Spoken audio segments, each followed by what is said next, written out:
Okay. Magandang gabi po sa ating lahat dito sa Donmar TV. Itong vlog na ito ay medyo nakakatakot po ito, no?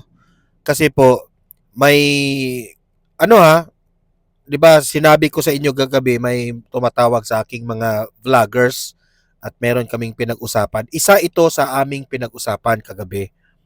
Ah, nanganganib po ito Sabihin ko na sa inyo, mga kapatid natin diyan sa Iglesia ni Cristo, mga kaibigan nating mga vloggers dyan na nakisali dyan sa rally ng Iglesia ni Cristo at sa lahat ng mga mamamayang Pilipino at taong bayan na sumusuporta po sa Iglesia ni Cristo sa panawagan po patungkol sa nangyari kay Senator Marcoleta at sa bansa natin ngayon na sobrang laganap ang korupsyon.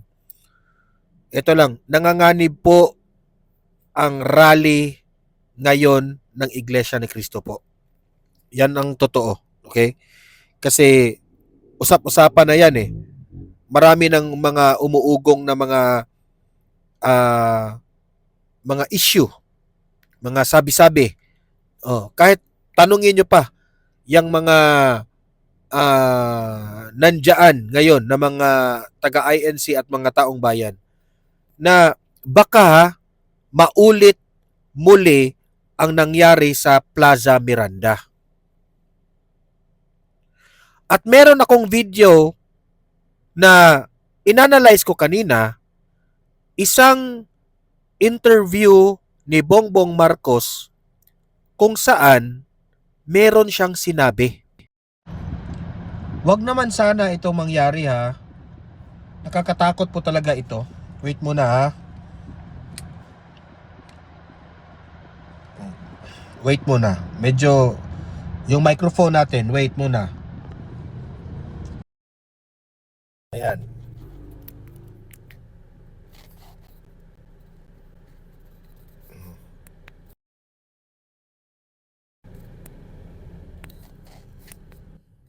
Ayan.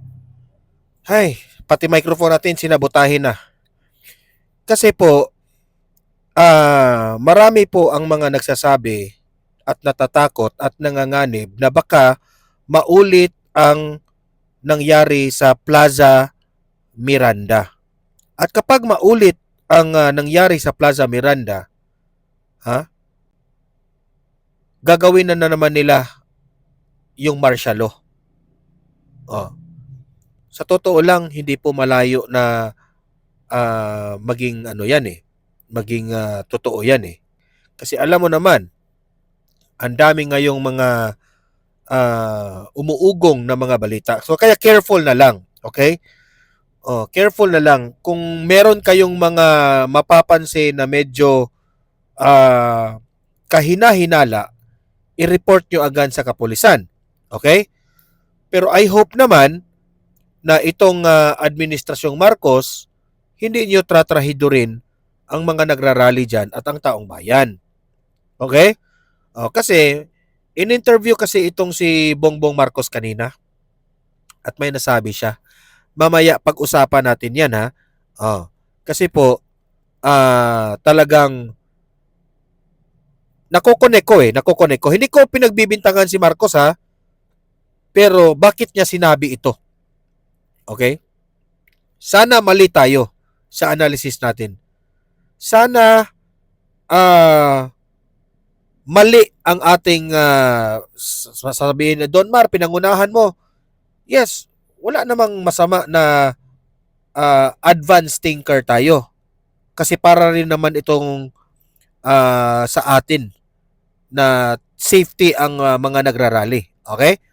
So yan po ang pag-uusapan natin, yung issue na yan na merong mga umuugong. Ito lang sinasabi ko lang kung ano yung mga sabi-sabi dyan at tayo po, sinabi ko lang ito, binalita ko lang ito para naman cautious yung mga kapatid natin dyan sa rally na yan. Okay? So like muna at saka share sa mga nanonood ngayon. Sa mga hindi pa nakasubscribe, subscribe na kayo para updated kayo. Okay? Ito yung balita. Sabi ko, bakit nasabi ito ni BBM? Ito po, panoorin po ninyo Panoorin po ninyo. At Grabe guys. Talagang sana naman wag mangyari, no? Sana naman. Ito. Tingnan niyo ang ano sinabi ni BBM. Ayan. Play muna natin kasi may tumawag eh. May tumawag. Ayan. Play natin ha. Ito po yung video. Play natin. Tatlong araw na nakilos protesta ng Iglesia ni Cristo. Nababahala si Pangulong Bongbong Marcos sa impormasyong may mga grupong plano manong manggulo. Live mula sa Liwasang Bonifacio sa Maynila, nangungun sa balita si Gerard de la Peña. Gerard, may partikular na grupo bang tinutukoy ang Pangulo? Alam mo, Jiggy, hindi na ito idinetalye pa ni Pangulong Bongbong Marcos pero may nakuha raw siyang impormasyon na merong grupo na gustong magpunta dito sa mga kilos protesta ng Iglesia ni Cristo para manggulo. Pero Ang una kong tanong, bakit niya nasabi yan? 'Di ba? Bakit niya nasabi yan na merong grupo, natatakot sila na merong grupong manggugulo? Yan lang ha. I hope itong administrasyong ito ay magpadala kayo ng maraming security. Kasi may permit naman itong mga nagrarally eh. Magpadala kayo ng mga K9 units dyan, no? Wag naman, BBM, wag naman sana ninyong tratrahidorin yung taong bayan ha. Baka, kasi isa sa mga ugong-ugong na mga sinasabi dyan sa Liwasan Bonifacio na mga kaibigan natin dyan, baka raw magtrahidor itong gobyerno. At sila yung gumagawa ng nangyari sa Plaza Miranda. Gagayahin nila yon para meron na silang reason na mag-martial law. Kasi ito, pansinin niyo ang sinabi ni BBM. laraw ang Pangulo na hindi masasangkot sa gulo ang INC sa ginagawa nilang kilos protesta. Yan ang sinabi ni Pangulong Bongbong Marcos bago siya umalis papuntang Canada para sa isang official visit. Pakinggan natin ang kanyang pahayag. And that for me was the main concern that somebody might get hurt. Problema lang namin is that merong impormasyon na siyempre merong mga mag-infiltrate, mag-agitate. Yun ang inaalala namin. Yung pinaka-importante sa amin, walang masaktan. Either tiga-iglesia o kung sino man na mapunta ron na manggulo. Noong sinabi niya ito, marami, hindi lang ako ha, hindi ako, naririnig ko lang, sasabihin yan ni BBM para kung merong mangyari, hindi siya mapagbintangan. And I hope itong mga sinasabi niya ngayon ay totoong concern siya sa taong bayan na walang masasaktan. Kasi sabi niya merong grupo na manggugulo, ayaw nila na merong masaktan, ayaw nila na may mangyari. So, ganun pa man, dahil may intel sila may intelligence sila na merong mag-infiltrate, merong manggugulo. Sana naman BBM, magpakita ka ng effort na na tulungan mo ang mga nagrarally dyan na safety ang kanilang kalagayan. Yun ang pinakauna ha. Yan ang pinakauna. I hope safety ang kanilang kalagayan. Kasi hindi na po maganda eh. Ay nako, itong mga nagrarally na mga taong bayan, ang layunin lang naman nila ay makapag-express sila dito sa mga problema ng Pilipinas, itong mga lawakang pagnanakaw ng kaba ng bayan. Tapos eto pa ngayon, may tendency pang masasaktan sila. Kasi sinabi ko na sa inyo, 'di ba? May tumawag sa akin na mga kaibigan ko, mga vloggers na nandun. Yan rin ang mga sabi-sabi doon. Kaya nga, ingat lang kayo. Ingat po kayo. Alam ko, very passionate po tayo na pumupunta tayo dyan, ipinakita natin na galit na tayo, pero i-secure nyo muna yung sarili ninyo. Okay? Wag masyadong pupunta sa yung basta bantayan nyo na lang kung merong mga kahina-hinala diyan, no? I-report nyo agad sa mga kapulisan natin. Ay nako, grabe. BBM, sana naman wag nyong trahidorin ang taong bayan. Magbigay ka ng sapat na security dito sa mga nagrarally, okay? Ayaw man naming pagbibintangan ka kasi baka ito yung i-reason out ninyo na kaya mag-declare ka ng martial law kasi nakakatakot na. Sana wag naman, no? Kaya bantayan ninyo 'yan, yung mga nagrarally diyan, bantayan niyo yung mga paligid niyo diyan.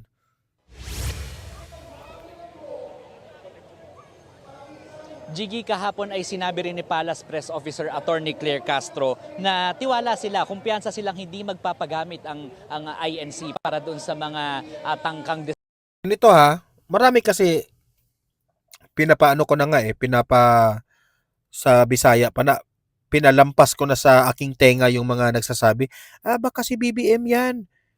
Baka Plaza Miranda ni BBM yan. Para makarason siya na mag-martial law. Ako, as much as possible, ayaw kong maniwala Pero ingat-ingat na lang kayo dyan. Okay? Sana naman, dasal na lang tayo na hindi tayo tatrahidoron ni BBM. No? Yun lang ang sa akin. BBM, magpakita ka ng pagiging presidente mo sa Pilipinas. I-secure mo ang mga tao na nagrarally. stabilisasyon. Pero sa ngayon ay wala pa rin tugon ng INC tungkol dito sa naging pahayag ng Pangulo. Jiggy. At Gerard, kumusta ang sitwasyon dyan sa kilos protesta sa Liwasang Bonifacio? Nako, Jiggy, sa ngayon ay napakaraming tao dito ngayon pero payapa pa rin naman itong ginagawa nilang kilos protesta sa ngayon. Dito na nga kasi pinagpatuloy ng mga miyembro ng INC yung kanilang rally matapos niyang bawiin ng Department of Public Order and Safety ng lokal na pamahalaan ng Quezon City yung permit na ibinigay nito sa INC para doon sila magsagawa ng kanilang kilos protesta sa People Power Monument. So ang sabi ng DPOS ng QCLGU ay dahil ito doon sa naging abala na ginawa nila doon sa kanilang 2 araw na kilos protesta. At bukod sa mga taga-iglesia, ilumahok din dito yung mga taga-unang distrito ng Batangas sa pangunguna ni Congressman Leandro Leviste. Ayon sa mga nagrarally, ang pinaglalaban nila ay para sa transparency at para sa pagsugpo sa korupsyon. Tutol din sila sa anilay panggigipit kay Senator Rodante Marcoleta na balak nang kasuhan ng ombudsman ng kasong plunder. Bago nagtapos ang programa doon sa People Power Monument kahapon ay nagsalita si Senator Marcoleta doon sa mga miyembro ng INC. At kinwestiyon ng senador kung bakit siya yung kakasuhan at hindi yung mga nasasangkot dito sa flood control scam. Jiggy. At Gerard, hanggang kailan magtatagal ang rally ng iglesia? Jiggy, actually wala pang impormasyon na kukuha mula sa INC kung hanggang kailan nga ba talaga itong ginagawa nilang kilos protesta. Pero nakahanda naman daw ang lokal na pamahalaan ng Maynila at ang Philippine National Police sakaling mas lalo pang dumami yung tao at kung may extend itong kanilang kilos protesta. So kung mas dumami pa raw yung tao dito, meron pang 3 Freedom Parks dito sa lungsod ng Maynila at yan yung Plaza Moriones, Plaza Dilao at Plaza Miranda. Pwede silang Tayo po'y nananawagan po sa mga kapulisan, sa mga nandiyan po na mga security personnel na doblehin nyo po ang inyong alam ko naman maraming nanonood dito sa Donmar TV na mga security personnel rin, no? So wala muna tayong pamumulitika, bantayan nyo ang lahat ng mga posibleng magkaroon ng gulo. Okay, yun lang ang panawagan natin para lang sa taong bayan, para sa Pilipinas. Sagawa din ng kanilang mga aktibidad doon. At katulad din narito ang pahayag ng Manila Police District tungkol dito. Ang sa atin po dito, nandito po yung kapulisan para bantayan lang po natin yung kaayusan, katahimikan at katatagan ng lugar. At wala pong pagpigil sa amin.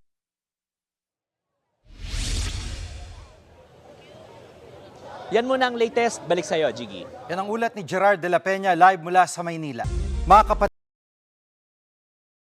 Ayan ha. So, ingat-ingat na lang po tayo ha. Yun lang ang ating masasabi dyan.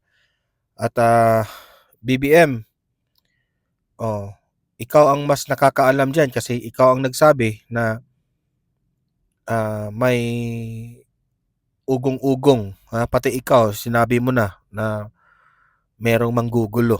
Sana naman gawin mo ang lahat. Okay, ito naman, panoorin natin itong galit na si Senator Amy dyan during the rally. Yan, tingnan niyo. Matapang. Ayun, alam na ang tawag. Manang. Ang ating Manang Amy Marcos.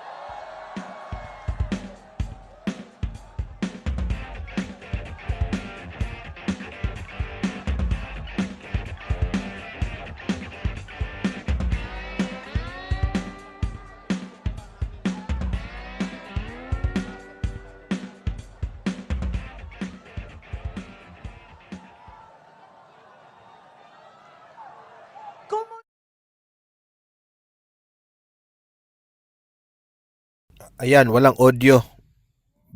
Baka inano na naman nila ito. Anong tawag dyan? Signal jam. Kasi uso dyan, signal jam eh. Oh, isi-signal jam ng mga kalaban para hindi marinig yung anong mga pangyayari. Sabi nila, wala raw kwenta ang ginagawa natin. Wala raw mangyayari.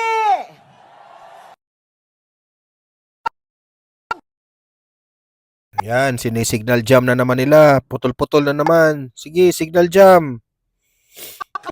Hintayin lang kayo ha, kasi ano lang, Alas 7, yan. aalis Magka-okay lang yan. patungong Canada. Areglado na daw tayong lahat. Wala na raw problema sa katarungan at katotohanan.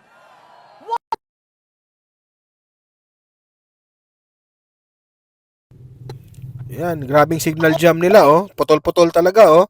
Kapag nagsalita na sa entablado, sa kanila isi-signal jam. Ikakat Puso nila. ng bawat isa sa atin. Mapayapa man at walang imik yung iba, kasama pa rin natin dito sa EDSA. Kasama ng Iglesia ni Cristo. Narito ang daing ng bawat Pilipino, ng bawat mamamayan na Grabe, putol-putol talaga oh. naniniwala ako na pakikinggan ng pagsamba at pananampalataya natin. Hindi kailanman natutulog ang Diyos. Ang Panginoon kasama po natin. Kaya't nais kong magpasalamat ng taus-puso sa mga nanguna, nanindigan,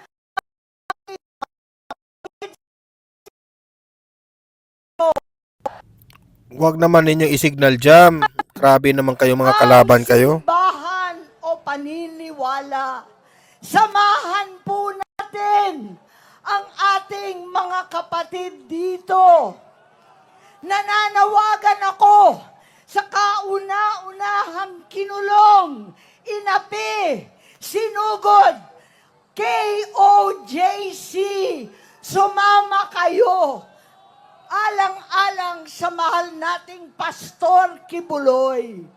Sumama po kayo, lahat ng ating mga Romano, mga Kristiyano. Isa pa yan ha, yung si Pastor Apollo Kibuloy ha. Biktima rin sila sa, para sa akin na matatawag na political prisoner si Kibuloy. Kasi yung kaso niya, dismiss na yun, pero pinag-initan pa siya ni Virus eh. At evangelicals, alam ninyo, ay Ano ba yan? Putol-putol. Tiis lang kayo guys ha, tiis lang kayo. sa bawat sulok ng ating kapulungan. Alam natin na ito ang kinakailangan, transparency at hustisya. Sa ating mga kapatid na Muslim, punta na kayo rito. Hindi lang DDS ang welcome dito. Lahat ng mga kapatid na Muslim, na mga bigo sa pangako ng halalan, bigo pa rin sa tunay na kalayaan para sa BARM at sa buong Muslim Mindanao. Halina't magkaisa, we are one!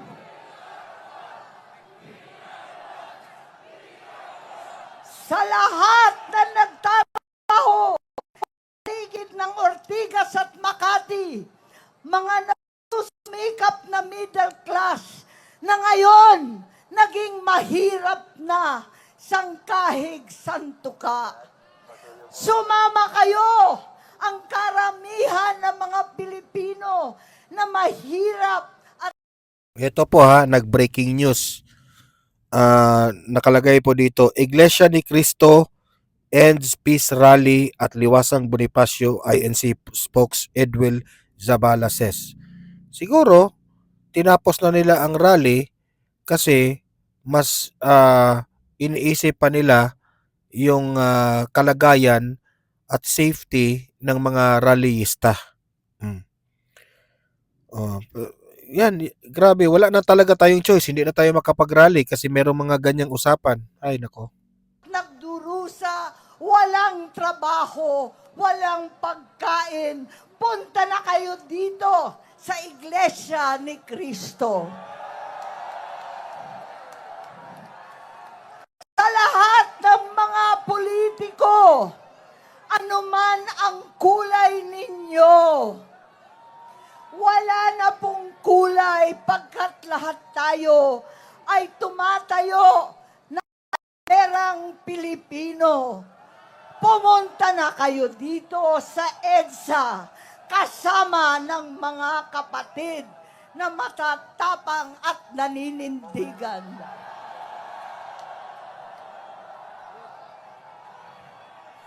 Pati na rin ang mga dating loyalista, Ilocano, Bisaya, taga Maynila at Katagalugan, mga bigo at laslas ang puso katulad ko. Hindi itong katiwalian, itong kabugtutan ang ating inasahan. Kitang-kita mo talaga yung anger ni Manang Aimee sa kanyang kapatid, no? Sa mukha pa lang makita mo. At tulad ng sigaw ng tatay ko, ng tunay at iisang Pangulong Marcos noon, dekadang nakalipas, we are one Philippines, isang bansa, isang diwa. Magkaisa tayo kasama dito sa pamumuno ng Iglesia ni Cristo. Magkaisa tayo, hindi lamang upang ipagtanggol ang mga senador, hindi lamang dahil kay Robin, kay Long, kay Alan, sa lahat sa amin na pinatawan na ng kaso, higit ating minamahal na kapatid, Senator Rodante Marcoleta,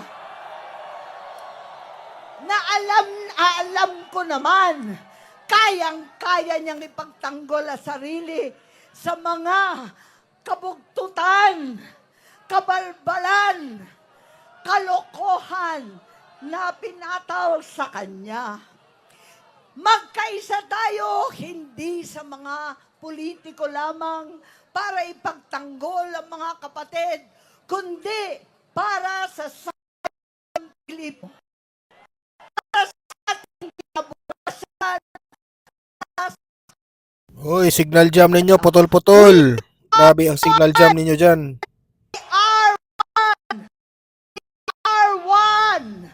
We are one! Mabuhay ang katarungan! Yan po ang ano ha ni Manang Aimee, yan po ang kanyang ano. Dito naman tayo kay Attorney Topacio, pakinggan natin ha ang kanyang opinion patungkol po sa nangyaring rally sa INC. Backing down for Ombudsman Boying Remulla. He says the plunder case against Senator Rodante Marcoleta will proceed despite the massive rally organized by the Iglesia ni Cristo in support of the lawmaker. Remulla insists there is no selective justice. What's next for Marcoleta's allies? Let's get on point with attorney Ferdinand Topacio. Hello, sir. Welcome to On Point. Again, we meet, but this time at night. Yes, this is getting to be a habit. Anyway, good We evening. have to stop meeting like this. Ayon. Kasi yung huli po natin, umaga, ano? But I'm always honored to be here at BNC. Ay, marami pong salamat. Okay. Nagulat po ba kayo sa rally? You are a member of the INC. Opo. Okay. Nagulat po ba kayo o ang galing naman po ninyong magtago ng secret? Lahat hindi alam. Well, in a way, it was hush-hush. Pero nagbigay na po ng pahiging noon ang mga kapatid na magkakaroon ng isang pagkilos. So, we were more or less prepared nung nangyari na at nandun na po kami lahat. Pero I'm curious to know, marami po akong kaibigan sa Iglesia ni Cristo, ano? Pero hindi ko pa sila natatanong, paano ho ba ginagawa yung ganyan ka-massive na biglang kilos protesta sa EDSA, 15,000 people nang walang nakakaalam? Paano po ang komunikasyon sa pagitan po ninyo? Hindi po ako privy dun sa mga preparasyon ng pamamahala. Ngunit, alam niyo po, para sa amin ay madali yan. Sapagkat yan po ang aming doktrina. Sa unang Korinto, 1, ang talata ay Gis, ang tunay na iglesia ay walang pagbubuklod-buklod o pagbabahabahagi. We are united in mind and thought. So, yung unity doctrine namin ay madaling makapagpagawa ng mga ganitong pagkilos sa mga miyembro. So kumbaga talagang organisado, isang kumpas lamang galing sa pamunuan ay nakasunod kaagad talaga ang membership. Opo, at nakita nyo naman po, if you were there kahapon, ay kitang-kita nyo, wala pong gulo roon. Nakaayos po ang parada ng mga sasakyan, isa lang pong banda, may mga tents kami, may mga generator, may mga pagkain. At ang kapansin-pansin po ay wala pong kalat sa kabila ng dami ng tao doon po sa may gilid ng Camp Aguinaldo. Okay, among other issues, ano po ba talaga ang mensahe? Talaga po bang yung 15,000 taong yon ay para kontrahin yung pag-file ng kaso laban kay Senador Rodante Marcoleta? Well, in a manner of speaking, yes. But may bigger issue po rito, which is, katulad nga po ng sinabi ng aming takpagsalita, we are against selective justice. Hindi kami tutol sa pagpapatupad ng batas, tutol po kami sa pagpilipit ng batas sapagkat selective justice is also injustice. So ano pa po ba ang maaari nating sabihing basihan? Kaya tinatawag itong selective justice. Ay unang-una po, nakikita naman po natin ang pattern.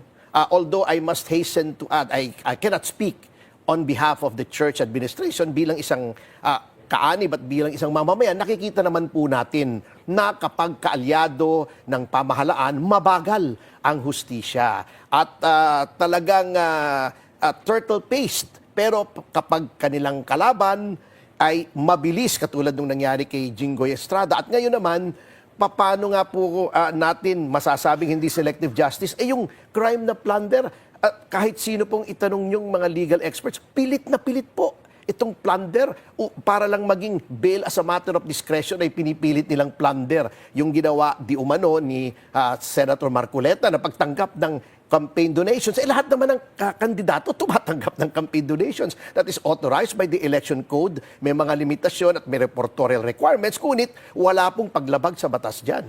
Meron daw pong jurisprudence cited by some of the legal experts na basehan daw po for considering a campaign donation of that amount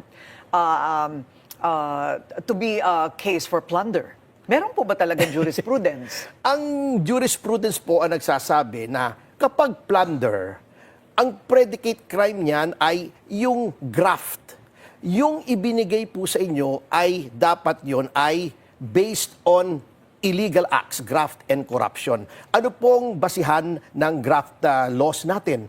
Kapag ikaw ay binigyan ng kontribusyon at ikaw ay isang public official, it has to be by reason of your office. Ang office mong sinasabi ng batas, hindi yung opisina mong pisikal o yung iyong katungkulan sa pamamahala o sa pamahalaan, kundi yung iyong function. For instance, you're a legislator. Binigyan ka ng pera para may gawin kang batas na pabor dun sa nagbigay sa'yo ng pera. O bumoto ka in favor of the passage of a law that will benefit the person who gave it to you. Ibig sabihin, binigyan ka ng pera para may gawin ka na official function mo to favor one person or to give a disadvantage to another person. Ito po, para gastusin sa kampanya. Kasi kung lahat po ng politiko na tatanggap ng pera, na siya incumbent, either running for election or another position, ay kakasuhan ng plunder, lahat po mapaplunder, lalo ng mga national officials. Kasi kung titignan niyo po yung mga nireport ng mga senador natin, mas mahigit pa po roon ang naibigay sa kanila at ginastos nila.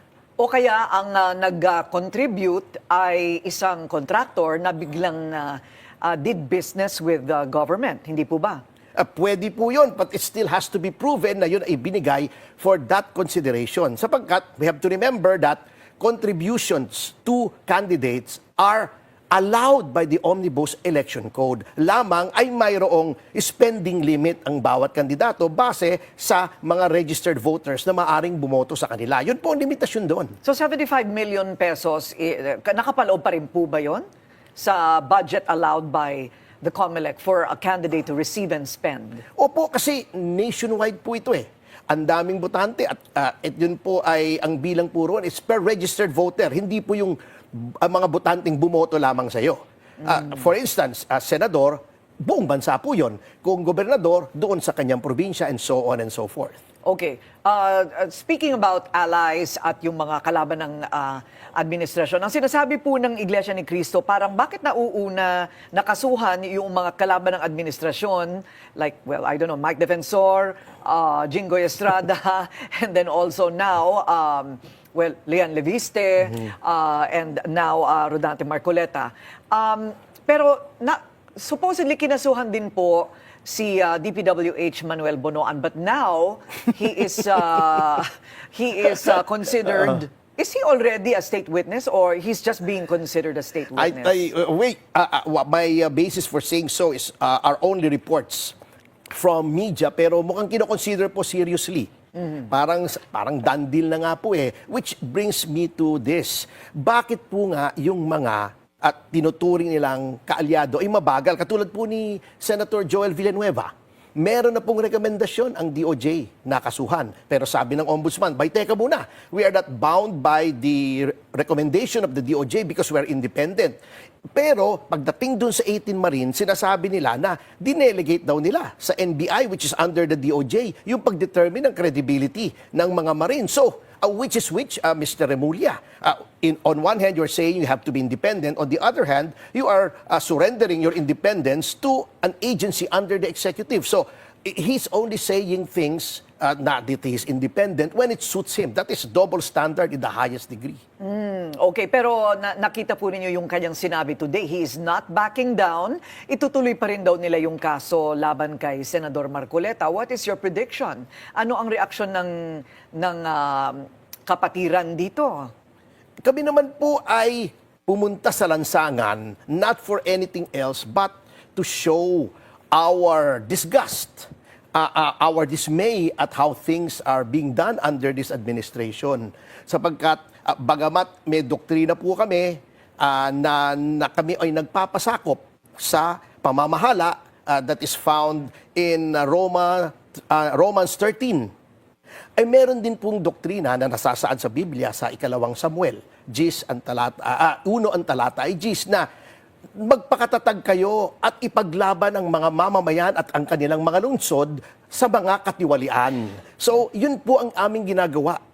So, kumbaga, parang you just want to be heard. Opo, of parang course. Ganon. Which is the right of every citizen under the Constitution. Kasi sinasabi sa ating saligang batas, sa unang-unang talata, the Philippines is a democratic state, sovereignty resides in the people, and the government authority emanates from them. Do you see this escalating? Dahil kung itutuloy pa rin po nila yung kaso laban kay Senador Marcoleta, may nakikita po ba kayong mas matinding uri ng protesta? Wala po namang makapagpipigil, hindi lamang po sa Iglesia ni Cristo, kundi sa kahit sinong mamamayan o samahan na magpahayag ng kanilang saloobin laban sa gobyerno kung sa tingin nila ay may ginagawa itong hindi tama at labag sa saligang batas at sa ating mga batas. So, in terms of escalation, I think only time will tell. But wala naman po sigurong masama. Basta ang aming protesta ay within the bounds of the law, meaning hindi po tayo magre-resort sa violence, sa karahasan, sa panggugulo, destruction of government property. Ang sabi po ni Yusek Claire ng Malacanang ay wag daw sana magpagamit ang INC sa mga planong destabilisasyon.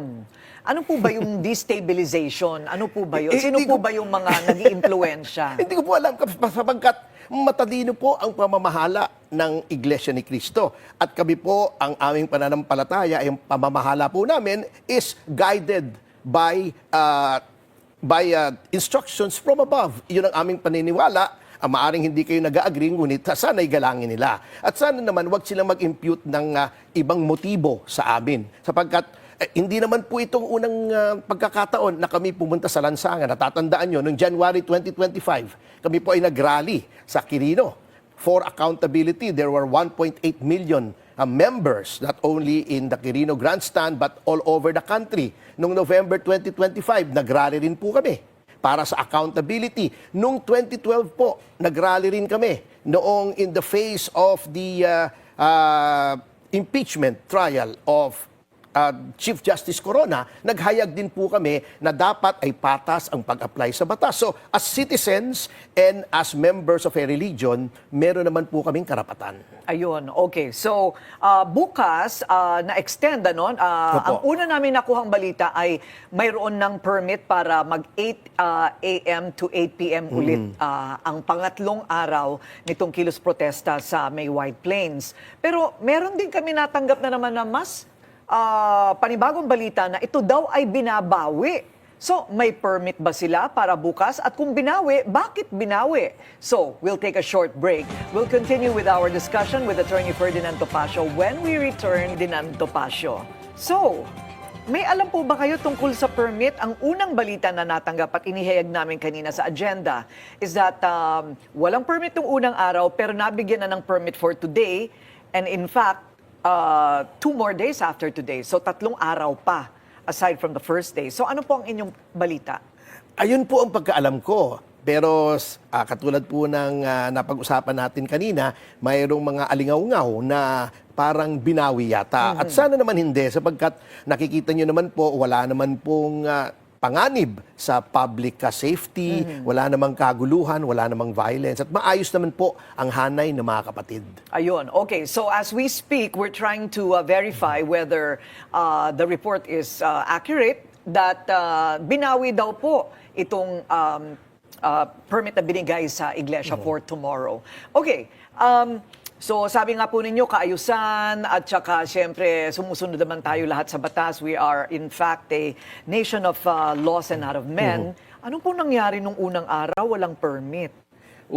Hindi ko po alam. As I've said, I'm not an organizer. I'm just, ako isang pangkaraniwang kaanib po lamang na noong nasabihan ako na meron ngang pagkilos ay tumungo roon. Pero alam niyo po, sa isang democratic and republican system of government, ang ating pamahalaan should always give the benefit of the doubt in favor of greater constitutional and civil rights. Sapagkat yan po ay ayon din sa doktrina that the citizen is the smallest indivisible particle of sovereignty. At isa din po sa mga garantiya ng ating Bill of Rights ang right of the people to peaceably assemble and petition the government for redress of grievances. So, yan po constitutional rights, ang pinakamataas na antas ng karapatan ng mga taong bayan.